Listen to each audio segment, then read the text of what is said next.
సుమన్ టీవీలో మీ business promotions కోసం ఈ కింది నెంబర్ను సంప్రదించగలరు.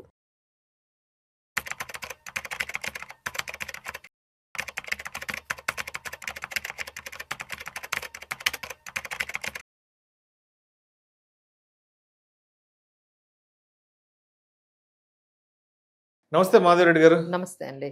మాధవిరెడ్డి గారు, నెలకు ఒక 2 లక్షలు 3 లక్షలు జీతం సంపాదిస్తున్నంత మాత్రాన మనం కోటీశ్వర్లమి ధనవంతులమి అయిపోయినట్టేనా? అంటే మనం ఫైనాన్షియల్గా బాగా వెల్బీయింగ్ అయినట్లేనా? ఎందుకంటే చాలా మంది ఏదో నెలకు వచ్చే శాలరీ మీదనే వాళ్ళు ఏదో చాలా గొప్ప వాళ్ళగా చూపించుకునే ప్రయత్నం చేస్తుంటారు. వాళ్ళు చాలా గొప్ప వాళ్ళగా ఫీల్ అయిపోతుంటారు. ఎస్, మేము చాలా ఫైనాన్షియల్ గా రిచ్, మేము ఇంత గొప్ప క్లోజ్ గా వెళ్తే తెలుస్తుంది. చాలా ఇటువంటి ప్రయత్నాలు చేస్తుంటారు. కాబట్టి అంటే కేవలం నెల జీతం 1 లక్ష 2 లక్షలు ఉన్నంత మాత్రాన మన లైఫ్ లో బాగా సెటిల్ అయిపోయినట్టేనా అసలు? సో డెఫినెట్లీ నాట్ అండి. ఎందుకంటే ఇక్కడ high income does not guarantee you are financially stable. మీరు అది బిజినెస్ ఇన్కమ్ అయినా అనుకోండి 2-3 లక్షలు వస్తున్నాయి అనుకోండి, లేదు శాలరీ ఇన్కమ్ అయినా 2-3 లక్షలు వాళ్ళకు వస్తున్నాయి అంటే ఇట్ డజంట్ మీన్ దట్ వాళ్ళు ఫైనాన్షియల్గా స్టేబుల్గా ఉన్నట్టయితే అది ఒక గ్యారంటీ అని మనం ఖచ్చితంగా చెప్పలేమండి. మనం క్లోజర్గా వెళ్తే అక్కడ జరుగుతున్నది ఏంటి అంటే వాళ్ళ ఎపీరెన్స్ మనం చూస్తే చాలా క్యాష్ అంటే చాలా రిచ్గా కనిపిస్తుంది. ఇట్ ఈజ్ రిచ్గా అంటే ఎట్లా వాళ్ళ కార్స్ కానీ, వాళ్ళు యూజ్ చేసే కార్ కానీ, వాళ్ళు ఉంటున్న హౌస్ కానీ, వాళ్ళ బ్రాండెడ్ క్లోదింగ్ కానీ, లేకపోతే వాళ్ళు యూజ్ చేసే హై ఎండ్ మనకి ఈ పర్టికులర్ ఈ గ్యాజెట్స్ కానీ అవన్నీ మనం చూస్తే వాళ్ళ మెయింటెనెన్స్, వాళ్ళ అపీరెన్స్ చూస్తే we feel like they are very wealthy. But close గా వెళ్తే అక్కడ నుంచి మనకు అర్థమవుతుందండి దే ఆర్ నాట్ ఫైనాన్షియల్లీ. ఎందుకంటే they are not building the assets. వాళ్ళు ఆ వచ్చిన మనీని ఓన్లీ అపీరెన్స్ కి కానీ, షో ఆఫ్ కానీ, లేకపోతే మెయింటెనెన్స్ కి, లైఫ్ స్టైల్ అంటే హై ఎండ్ వెకేషన్స్ కి వెళ్ళడము, ఎవ్రీ 1 year కి కార్ని అప్గ్రేడ్ చేసేసుకోవడము, లేదు అంటే ఎవ్రీ 2-3 years కి వాళ్ళు హౌస్ ని కూడా అప్గ్రేడ్ చేసేసుకుంటూ వెళ్ళిపోతూ ఉంటారు, వెకేషన్స్ కి వెళ్తూ ఉంటారు. So they are only accumulating the debts but they are not accumulating the assets. So ఒక్కసారి వాళ్ళందరూ కూడా ఎవరైతే ఈ పర్టికులర్ సిచ్యువేషన్స్ లో ఉన్నారో ఖచ్చితంగా ఆలోచించాలండి. అప్గ్రేడ్ చేసుకుంటూ వెళ్ళిపోతే మీరు వెల్దీ అవ్వరు. సో నిజంగా వెల్దీ పర్సన్స్ అయితే అపీరెన్స్ ఎప్పుడు రిచ్గా ఉండదు. రియల్ వెల్దీ పీపుల్ మీరు చెక్ చేస్తే వాళ్ళ అపీరెన్స్ చాలా సింపుల్ గా ఉంటుందండి. సో మాధవిరెడ్డి గారు, అంటే చాలా మంది కోట్ల రూపాయల బిజినెస్ చేసే వాళ్ళు కూడా చాలా మంది కనీసం చేతికి వాచ్ పెట్టుకోరు, చైన్లు, కనీసం మెడలో ఒక చిన్న గోల్డ్ చైన్ లేదంటే ఒక ఉంగరం కూడా పెట్టుకోరండి. చాలా మంది మనం ఆ కార్ ను కూడా ఎన్నో ఇయర్స్ వాడతారు. అవును, ఒకే కార్ వాడుతుంటారు, ఒకే కార్ ను వాడుతూ ఉంటారు. హౌస్ కూడా చాలా అదే హౌస్ లో చాలా ఇయర్స్ కూడా ఉండిపోతారు ఈవెన్ దో వాళ్ళకి అవకాశం వచ్చినా. సో రియల్ వెల్దీ పీపుల్ మాత్రము వాళ్ళని చూస్తే చాలా సింపుల్ గా ఉంటారండి. రియల్ వెల్త్ అనేది వాళ్ళు బిలీవ్ చేసేది ఏంటంటే స్టెబిలిటీ మీద ఉంటుంది, సెక్యూరిటీ మీద ఉంటుంది. లైఫ్ లో ఉండే వాళ్ళు ఎలాంటి ఎమర్జెన్సీనైనా వాళ్ళు ఎదుర్కోగలుగుతారు. ఎవరైతే ఈ అపీరెన్స్ రిచ్ గా ఉందో వాళ్ళు ఏంటంటే ఒక్క ఎమర్జెన్సీ వచ్చినా, ఒక్క ప్రాబ్లం వచ్చినా వెంటనే కింద పడిపోతుంది. That is the difference between the being financially stable and looking only rich. అంటే అపీరెన్స్ మాత్రమే రిచ్గా ఉంటుంది కానీ ఫైనాన్షియల్గా వాళ్ళు స్టేబుల్గా ఉండరు. ఎందుకంటే ఒక్క సిచ్యువేషన్ చాలు వాళ్ళు ఖచ్చితంగా కిందకి వెళ్ళిపోవడానికి. మేబీ బిజినెస్లో అప్ అండ్ డౌన్ అయినా ఇమీడియట్గా they will get into huge డెట్స్కి వెళ్ళిపోతారు. ఒక్క 1 month శాలరీ రాకపోతే వాళ్ళ వల్ల కాదండి. ఒక్క 1 month శాలరీ రాకపోతే అస్సలు ఇక ఉన్న క్రెడిట్ కార్డులు కనిపించిన వాళ్ళందరినీ అప్పులు అడిగేయడము, లేదు అంటే పర్సనల్ లోన్లు తీసేయడం. అంటే వాళ్ళు చేసే హడావుడి అలా ఇలా ఉండదు. ఏంటి 1 month 2 months శాలరీ బ్రేక్ అంటే ఈ 1 month శాలరీ బ్రేక్ కూడా ఎందుకు వస్తుందంటే ఒక జాబ్ నుంచి ఇంకో జాబ్ కి చేంజ్ అవుతారు. ఈ చేంజ్ అయ్యేటప్పుడు ఏంటంటే కొంచెం గ్యాప్ వస్తుంది. దానిని కూడా మెయింటైన్ చేయలేని వాళ్ళు ఎంతమంది ఉన్నారండి. మధ్యలో 2-3 నెలలు కూడా చాలా మంది మెయింటైన్ చేయలేరు. ఏమంటే విపరీతంగా క్రెడిట్ కార్డులు తీసేసుకుంటారు, ఈఎంఐలు. వాళ్ళ దగ్గర అసలు ముందు ఎమర్జెన్సీ ఒక 2-3 లక్షలు సేవింగ్స్ అకౌంట్ లో ఉంటే క్యాష్ ఉండదు. లిక్విడ్ క్యాష్ అనేది అస్సలు ఎమర్జెన్సీ ఇదేనండి. This is called we're giving first stability. ఉందా లేదా అని తెలుసుకోవాలంటే మీ అకౌంట్ లో ఒక 2 months survival, 3 months survival amount ఉందా లేదా అనేది చెక్ చేసుకుంటే నిజంగా మనం ఫైనాన్షియల్ గా స్టేబుల్ గా ఉన్నాం లేదా అనేది మీకే తెలిసిపోతుంది. అంటే మన 2 months 3 months ఎక్స్పెండిచర్, ఎగ్జాంపుల్ మీకు ₹1,00,000 ఎవ్రీ మంత్ కావాలంటే 3 లక్షలు ఉండాలి కదండి సేవింగ్స్ అకౌంట్ లో. ఎంతమంది మెయింటైన్ చేస్తున్నారు? ఆ 3 months 4 months అది చెయ్యరు. తర్వాత నెట్వర్త్ అండి. నెట్వర్త్ ఏంటంటే వీళ్ళందరూ ఎవరైతే కనిపిస్తున్నారో నెట్వర్క్ చూస్తే ఇల్లు ఉంటుంది, కార్ ఉంటుంది, దానికి తగ్గట్టుగా అప్పులు కూడా అన్నీ ఉంటాయి.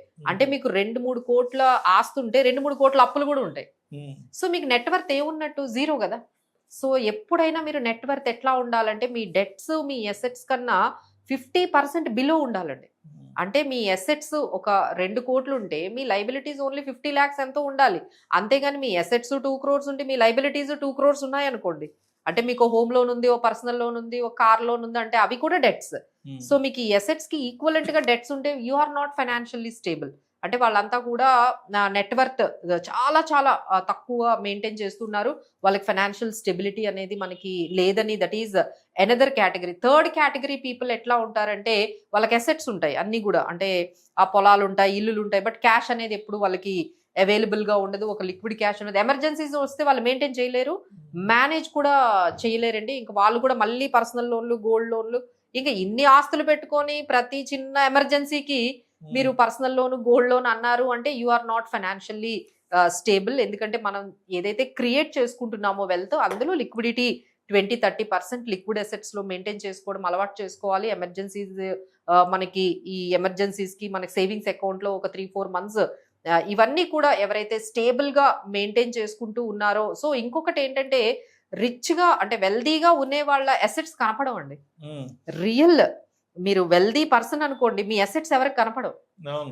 So you will be having assets like ఎట్లాంటి అంటే మిగతా వాళ్ళవి ఎట్లా ఉంటాయి, గోల్డ్ రూపంలో కానీ రియల్ ఎస్టేట్ రూపంలో ఉంటాయి.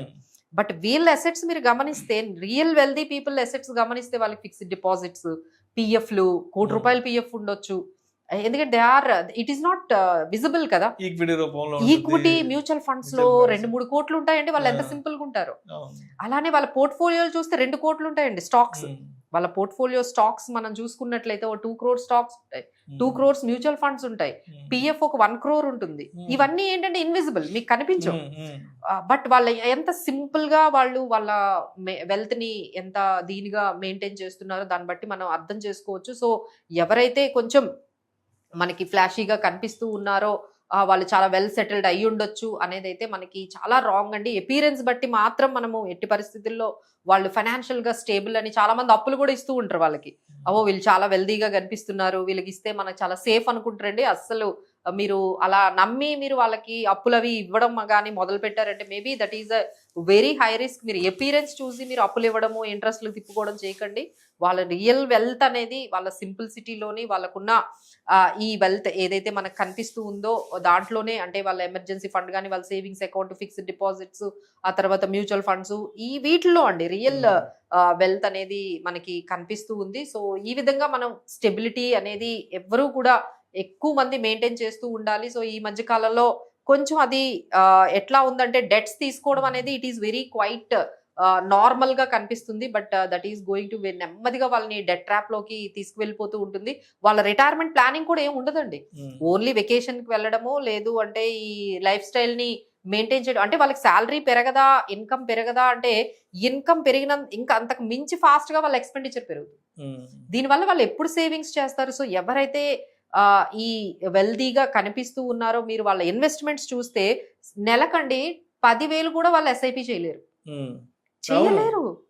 నేను అదే చాలా మంది మేము చూస్తూ ఉంటాం కదా బ్యాంకుల్లో అండి, వాళ్ళ శాలరీలు 2 లక్షలు వస్తాయండి, 10,000 కూడా ఎస్ఐపి చేయలేరు. 2 నెలలు చేస్తారు, మళ్ళీ ఆపేస్తారు. అందులో అలాంటి క్లయింట్స్ మా దగ్గర చాలా మంది ఉన్నారు. వాళ్ళ శాలరీ 2 lakhs ఉంటుంది, 2 months ఎస్ఐపి చేస్తారు, 3rd month నుంచి ఆపేస్తూ ఉంటారు. ఇలాంటి వాళ్ళంతా ఎలా ఉంటారంటే ఎప్పుడెప్పుడు వీకెండ్ వస్తే ఊరు వెళ్దామా, ఎప్పుడెప్పుడు వీకెండ్ వస్తే ట్రైన్ కి టికెట్లు బుక్ చేసుకుందామా. అంటే చాలా మంది ఎలా ఉంటారంటే అంటే వాళ్ళ ఇన్వెస్ట్మెంట్స్ దీనికంటే కూడా ఎక్కువ లైఫ్ స్టైల్, అపీరెన్స్, ట్రావెలింగ్ ఖర్చు పెట్టడానికి, వెకేషన్ ఎక్స్పీరియన్సెస్ ఏవో వాళ్ళు చెప్తూ ఉంటారండి. వాళ్ళకి అస్సలు ఎస్ఐపి కూడా మీరు నమ్మరు, 2 లక్షల శాలరీ ఉన్న వాళ్ళు 20,000 ఎస్ఐపి కూడా చెయ్యలేక.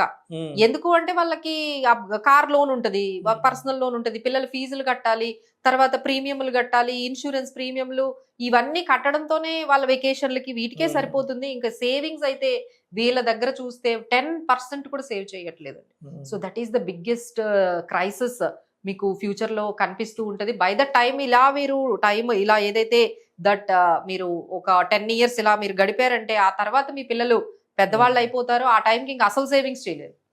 So that is what me retirement planning కానీ లేకపోతే ఇవన్నీ కూడా కొంచెం మీ ఇన్వెస్ట్మెంట్స్ వైపు కొంచెం మీరు ఫోకస్ చేయాలి. మినిమం 30% అండి. ఎవరైతే ఈ 2 lakhs 1 lakh అబౌవ్ ప్యాకేజ్ లో ఉన్నారో వాళ్ళు 30% సేవింగ్స్ చేయగలిగే కెపాసిటీ ఉంటుంది.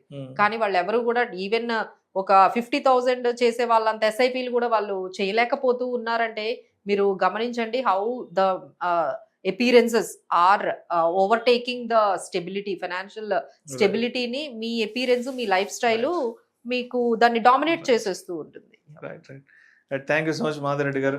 నెలకి 1,00,000 2 లక్షలు సంపాదిస్తున్నంత మాత్రాన ఫైనాన్షియల్ గా మనం ఫైనాన్షియల్ గా సెటిల్ అయ్యామా లేదా ఏంటి అంటే ఎలాంటి ఫ్యాక్టర్స్ కనుక మనం అంటే మనం పాజిటివ్ గా దగ్గరగా ఉంటే మనం ఫైనాన్షియల్ గా సెటిల్ అయినట్టు చాలా చక్కగా తెలియజేస్తారు. థ్యాంక్ యూ సో మచ్ అండి.